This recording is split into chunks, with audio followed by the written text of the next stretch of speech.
여러분, 혹시 주변의 것과 속이 완전히 다른 사람 때문에 깊은 상처를 받거나 혼란스러웠던 경험이 있으신가요?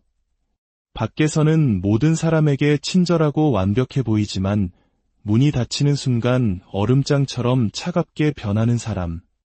마치 한 사람 안에 두 개의 인격이 존재하는 것처럼 느껴지는 그런 사람들 말입니다. 오늘 이야기를 시작하기에 앞서 잠시 시간을 내어 구독과 좋아요를 눌러주시면 감사하겠습니다. 여러분의 작은 손길 하나하나가 비슷한 아픔을 겪는 더 많은 분들에게 위로와 지혜의 메시지를 전하는 귀한 통로가 됩니다. 여러분의 선한 영향력이 널리 퍼져나가길 바라며 이 영상을 보시는 모든 분들의 삶에 하나님의 평안과 은혜가 가득하기를 기도합니다. 오늘은 바로 이 두 얼굴의 나르시시스트에 대해 깊이 이야기 나눠보려 합니다. 나르시시스트와 오랜 시간을 보내다 보면 우리는 그들의 가면 뒤에 숨겨진 또 다른 얼굴을 마주하게 됩니다. 대외적으로는 훌륭하게 유지되는 공적인 모습과 가까운 사람에게만 드러나는 사적인 모습 사이의 간극은 우리를 깊은 혼란에 빠뜨립니다. 지금부터 두 가지의 실제 사례를 통해 그들이 왜 그렇게 이중적인 모습을 보일 수밖에 없는지, 그 심리적 기저에는 무엇이 자리하고 있는지 함께 살펴보도록 하겠습니다. 첫 번째 사연입니다. 한 여성분께서 보내주신 이야기입니다. 저는 3년 전 남편과 이혼했습니다. 그는 너무나 냉정하고 비밀이 많았으며 때로는 비열하기까지 했습니다. 그런데 최근 그가 성인이 된 우리 딸에게 충격적인 소식을 전해왔습니다. 만난 지 겨우 4개월 된 자신보다 15살이나 어린 여성과 재혼하겠다는 것이었습니다. 그는 그 여성이 누구인지, 어떻게 만났는지에 대해서는 모호하게 얼버무리기만 했습니다. 딸은 아직 아빠의 새 연인을 만나보지도 못했습니다. 이 관계의 진실에 대해 아는 사람은 아무도 없습니다. 더 화가 나는 것은 전 남편이 밖에서는 늘 도덕군자인 척 자기만 옳다고 여기는 독선적인 사람이었다는 점입니다. 제 안에서는 수많은 감정이 휘몰아칩니다. 그는 정말이지 한 몸에 두 사람을 가진 것 같습니다. 밖에서는 좋은 사람, 집에서는 진짜 최악의 인간이었죠. 이 사연 속에는 우리가 주목해야 할 몇 가지 중요한 지점이 있습니다. 먼저 성인인 딸이 있음에도 불구하고 결혼이라는 인생의 중대사를 그저 통보하는 방식입니다. 내년에 추수감사절에는 새 아내가 나타날 테니 그렇게 알아도 라고 말하는 것과 다름없죠. 보통 두 사람이 결혼을 한다는 것은 두 개의 가족 시스템이 만나는 것을 의미합니다. 서로에게 익숙해지고 알아가며 조화를 이루려는 노력이 필요합니다. 미래의 아내가 될 사람이 가족들과 편안하게 지낼 수 있도록, 또 가족들이 그녀를 편안하게 받아들일 수 있도록 세심한 배려와 준비를 하는 것이 당연한 과정입니다. 하지만 그는 이러한 과정을 완전히 생략했습니다. 이는 타인의 감정을 이해하고 고려하는 공감 능력이 심각하게 결여되어 있음을 보여줍니다. 그의 머릿속에는 오직 자신의 결정과 욕구만이 존재할 뿐, 그 결정이 사랑하는 딸에게 어떤 감정적 파장을 일으킬지에 대한 고려는 전혀 없습니다.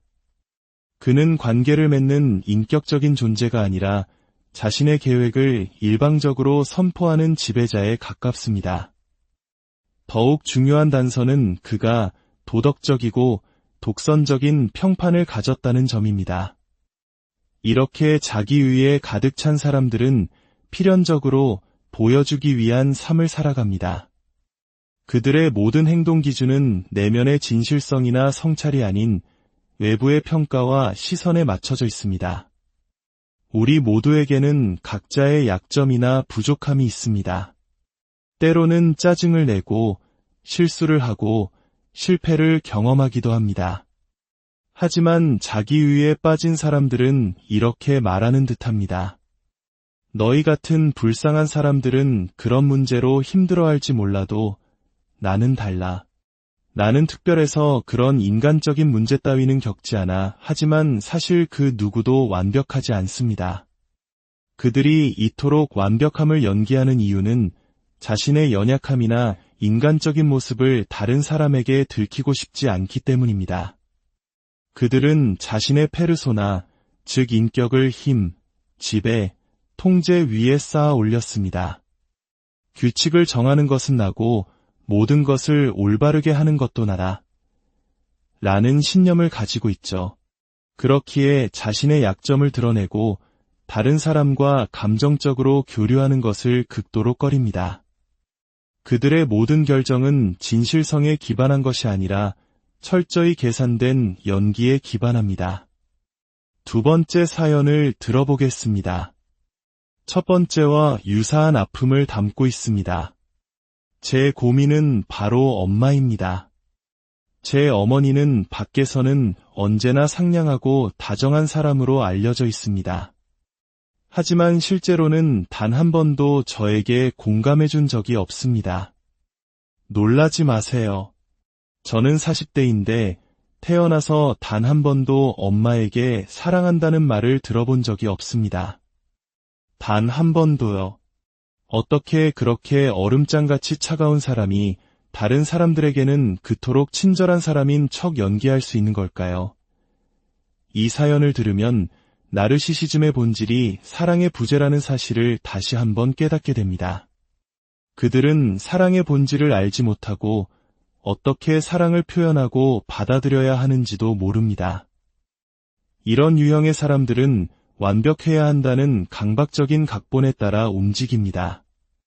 겉으로 보이는 모든 것이 올바르고 질서정연하게 유지되기만 한다면 모든 것이 괜찮다고 믿습니다.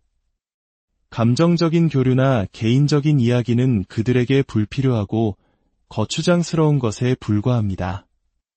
특히 사랑처럼 복잡하고 통제 불가능한 감정은 피해야 할 대상입니다. 왜냐하면 사랑은 내가 좋아하지 않는 모습을 수용해야 하고 인내해야 하며 관용을 베풀어야 하는 그들의 통제력을 벗어나는 일이기 때문입니다.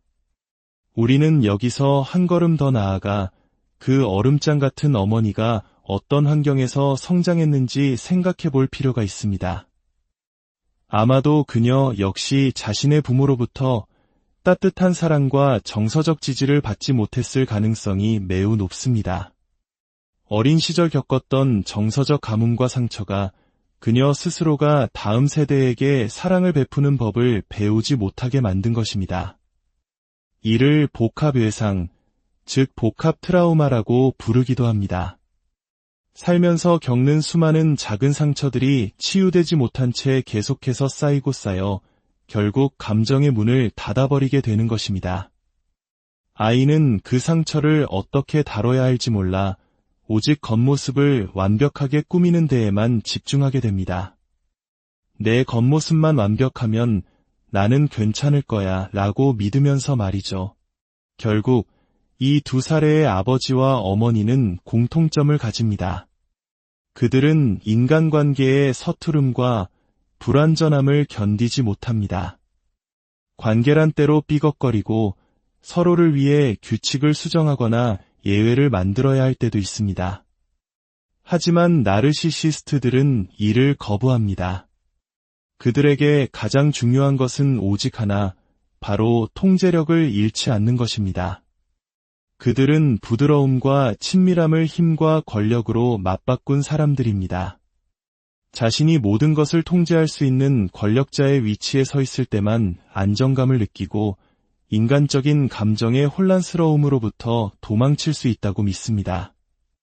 진정한 친밀감과 사랑은 역설적이게도 우리의 불완전함을 서로 드러내고 보듬어줄 때 싹틉니다. 모든 것이 좋을 때 사랑해라고 말하는 것은 누구든 할 수 있습니다. 하지만 상대방의 단점과 약점을 알게 되었을 때 그럼에도 불구하고 나는 여전히 당신 곁에 있을 거야. 여전히 당신을 사랑해 라고 말해줄 수 있을 때 우리는 비로소 진짜 관계를 맺게 됩니다. 나르시시스트들은 내면의 두려움이 너무 크고 자기 자신에 대한 이해가 얕기 때문에 결코 이 깊이에 도달하지 못합니다.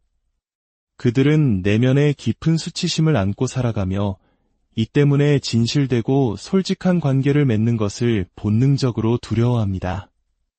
만약 당신에게 문제가 있어요. 그건 옳지 않은 행동이에요. 라고 지적한다면 그들은 즉시 상황을 뒤집어 당신을 비난할 것입니다. 내가 뭘 안다고 그래? 라면서 말이죠. 부디 기억하십시오. 그들이 당신에게 퍼붓는 비난과 평가는 당신의 것이 아닙니다. 그것은 그들 자신의 내면에 있는 고통과 혼란을 당신에게 떠넘기는 것일 뿐입니다. 그들은 문제를 해결하는 대신 그저 깡통을 길 아래로 뻥 차버리고 당신이 그 상황에 순응하기를 바랄 뿐입니다. 나르시시스트의 두 얼굴은 결국 그들 내면의 깊은 상처와 두려움이 만들어낸 화상입니다. 그들은 성장하지 않습니다. 그저 완벽이라는 얇은 배니어를 유지하려 애쓸 뿐입니다. 당신은 지금 무엇을 상대하고 있는지 명확히 알아야 합니다. 그들이 당신을 문제라고 비난할 때 속으로 이렇게 생각하십시오. 그렇게 생각할 수는 있겠지. 하지만 나는 동의하지 않아. 나는 나의 길을 갈 거야. 자기 자신에게조차 정직하지 못한 사람과 함께 진흙탕을 구를 필요는 없습니다. 여러분이 겪고 있는 상황을 바탕으로 기대를 조정하고 당신의 평화를 지키며 앞으로 나아가십시오. 당신의 잘못이 아니라는 사실을 잊지 마십시오. 당신의 길을 묵묵히 걸어가시는 여러분 모두에게 하나님의 크신 은혜와 평강인을 함께 하시기를 진심으로